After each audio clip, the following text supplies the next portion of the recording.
whiskey. It'll You're be so hydrated. easy for me to put it over here. I don't want to tell you not to drink something.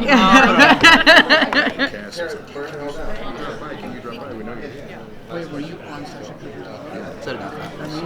Hello. Hello. How's everybody? Wonderful. How are you? Great. All right, I'm gonna hold this. I have to ask. We're going right for the finale. I promised to hold it. How did you feel when you read your fate? Yeah, so it's an interesting one because there was no shock to it because I knew it was going to happen. I knew from before we started shooting the show, like 2 days into me getting the role, I went and met Lauren. She told me the entire arc of Victor's arc, so I knew where it was going.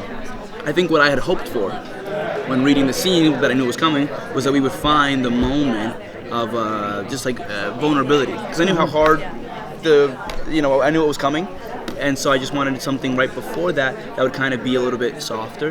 And when I read the scene, I was just so like, oh, this is it. This is more than I could have hoped for in the scene. And there is this like sort of moment of like, it's almost like an exhale that they have together, And it's a somber moment because of what's just gone on with Francis and everything. But it's also a moment of like, we did it kind of. We did this thing. And then for it to turn into what it turns into, I think it was pretty cool. I was crying. It was the whole thing. Oh, good. Well, good. It's really cool to see you here now for a DC project because I used to do the roundtables all the time for Runaways, Oh, and okay, now to cool. be here for the Penguin is so fun. But you now have two different comic book characters that are completely different from one another under your belt.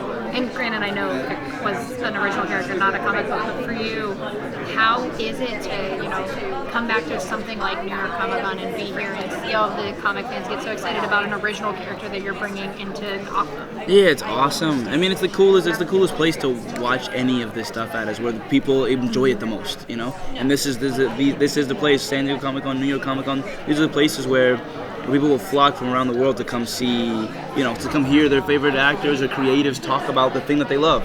And so it's awesome, and it's so great, and you can feel the energy, even in the trailer that we watched after the panel.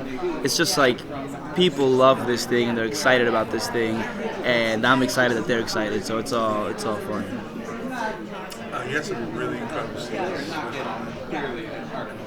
Oh, thanks. Was it difficult when you were in there to talk to Colin or Oz? Because some of that prosthetic makeup. Yeah. You know what I mean? Like, it'd be like, when the scene's over, are you still talking to Colin or are you talking to Oz? It would fluctuate sometimes. Sometimes it's Oz, and let's not. And it's also sometimes you don't even want to talk to Colin because you're trying to stay in the same mindset you're trying to stay in. And so, honestly, half the time, the take's done, and it's like, we kind of look at each other like, how do we feel? We give a look, and then we go on our way. And he honestly was so hot in the thing. He was in a tent half the time, so he'd go to his tent, I'd go to my chair, and then we'd come back in and do it, and then run it again, go again and again. But it's like, am I talking to Colin? No, I'll talk to him in between, in between takes.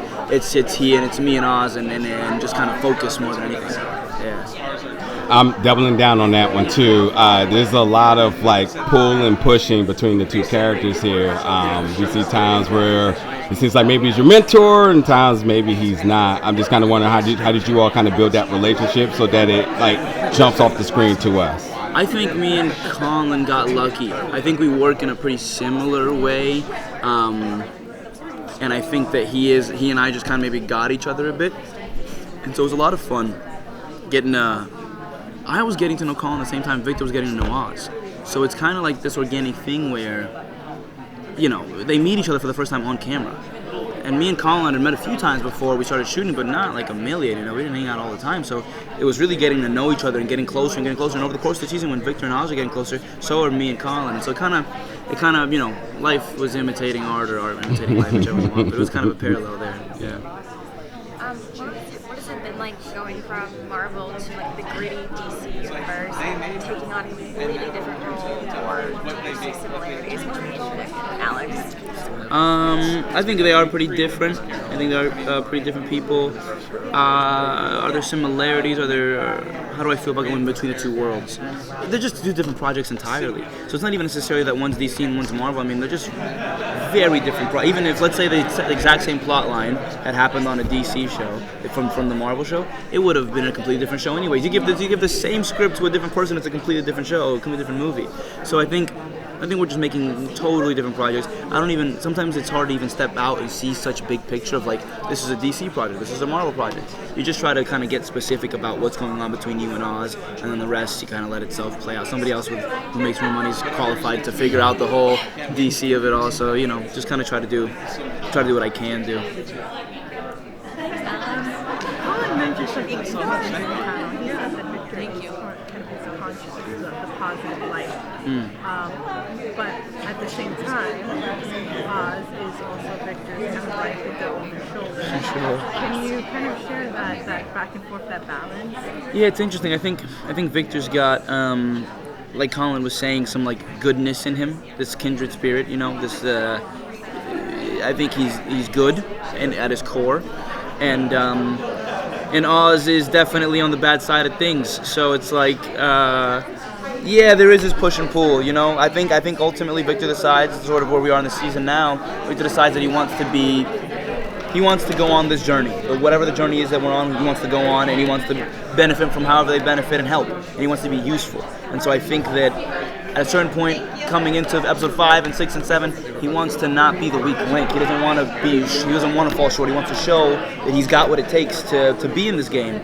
And I think that, so ultimately, I guess the devil wins.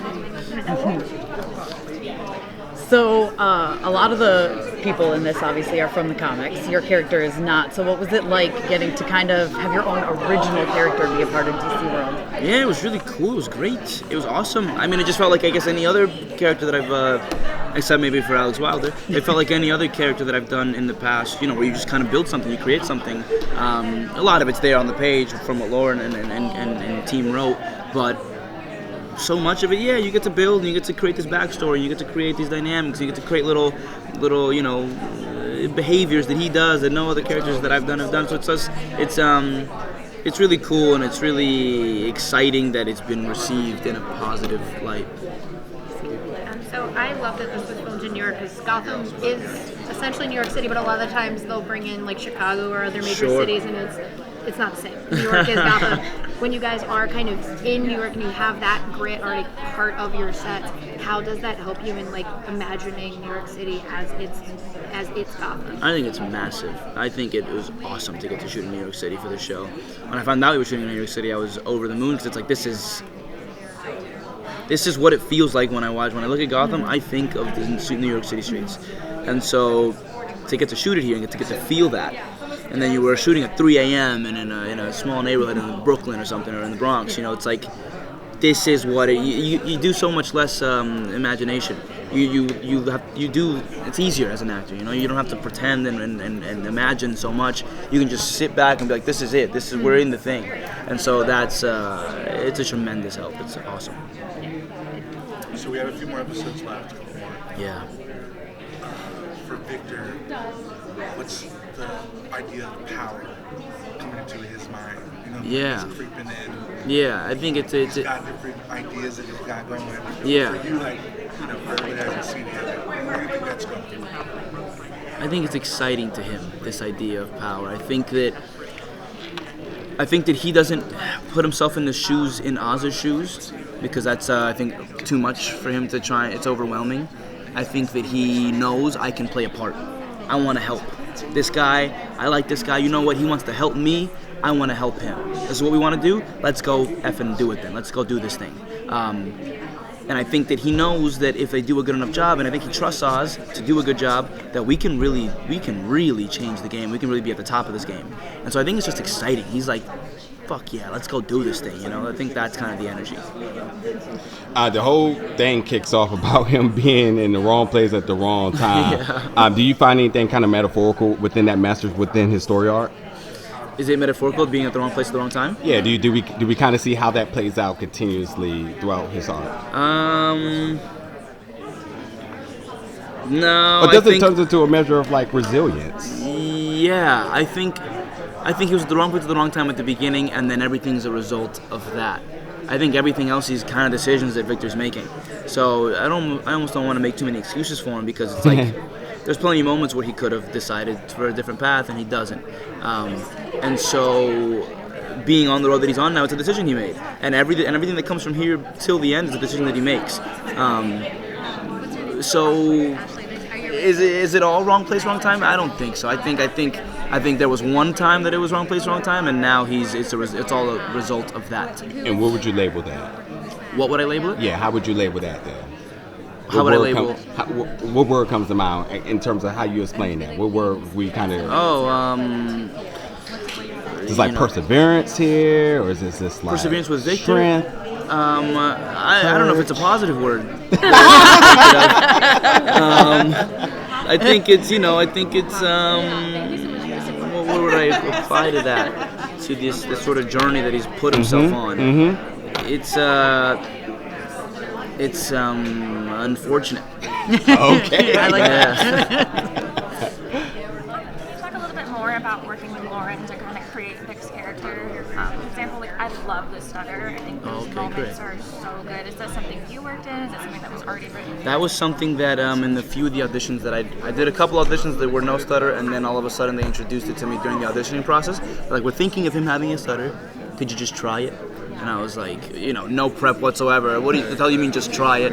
But I did. I did just try it. And I guess it was decent enough that they wanted me to come in and meet Colin after that. And then I did that, and then there was a stutter there as well. And then we started shooting the show, and they got me Mark Winsky. He was my fluency consultant, is the technical term, but he was really just like my dialect coach the entire time, and he has a stutter as well. And so we worked as much as we possibly could at before we started shooting. We had about a month, and we worked for about a month on the stutter, and then I felt more comfortable as we kept working on it as the show continued and progressed, and I think and so it was something that we were working on throughout the entirety of the show, all the way to the end. He showed up every single day, and on our off days we were working for hours trying to get the thing right. And so I think it was just trying to take a good care of it, try to pay attention to it, try to be honest about it, try to not make fun of it. And I think that it ultimately plays a huge part in why Oz ends up saving him in the first place, and also maybe one of the reasons why he even stays. He maybe feels a little bit more insecure about his life in general. He sees that Oz doesn't feel that way about his own disability. I'm sure he's insecure, but the way Victor sees it, maybe not, and so then he decides to stay. It definitely adds this layer of like vulnerability and softness to Victor's character overall. Good. And it just makes you want to kind of cry every time. Yeah, I think maybe you feel for him, right? I think it's a tough thing to go through life with that, especially if you're trying to sort of see, Sophia comes in the room, the last thing you want to see him is scared, and you have a stutter. And it's like, it's not that you're scared, it's not that I'm nervous, it's that I'm doing everything I possibly can to not show her so she doesn't think I'm nervous. If I start stuttering, she's going to think I'm nervous, and then she's going to think I'm hiding something. Shit, don't stutter. And so it's just that. So I think it's a little bit of a hurdle for him. Sorry, I've got to pop him over to the next table. Well, thank you so much. Appreciate it. Thanks, guys. Appreciate it. Kelly's going to